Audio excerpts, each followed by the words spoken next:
4, 3, 2, 1. Cue music. This is Movies First with Alex First.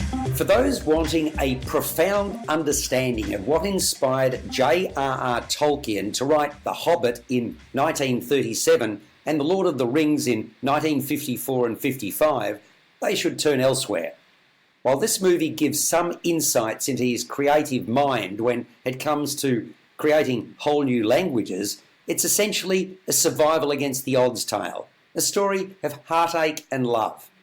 Most of it is unveiled in flashback, as Tolkien, played by Nicholas Hoult, struck down by a high fever, is wandering through the trenches on the Somme during the First World War, looking for his best friend. That's when we learn of his impoverished background, of his love of learning and his camaraderie with three chums. It unfolds as a dramatic and romantic period piece. Tolkien the movie explores the formative years of the renowned author's life.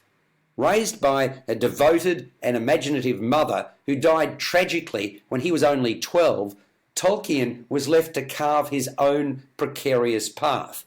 It was left to him to find friendship, courage and inspiration among a fellow group of writers and artists at school.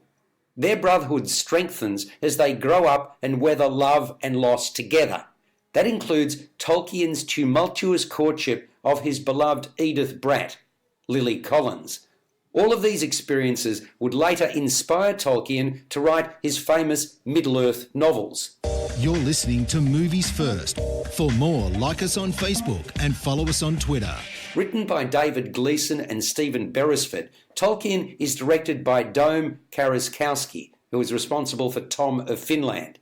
While Nicholas Hoult tried to make Tolkien his own, he didn't leave the indelible impression of the young man that I would have liked. I thought his impact could have been stronger. Lily Collins makes more of a mark as Tolkien's love interest, a gifted pianist struck in a lacklustre existence. I knew nothing of Tolkien's backstory, so I found this sad and involving. It has a strong British sensibility in terms of its sets and settings. The take-home is that while the odds may be well and truly stacked against you, your true nature and character will eventually win out. Tolkien scores a 7 out of 10. You've been listening to Movies First with Alex First. Subscribe to the full podcast at Stitcher and iTunes or your favourite podcast distributor. This has been another quality podcast production from Bytes.com.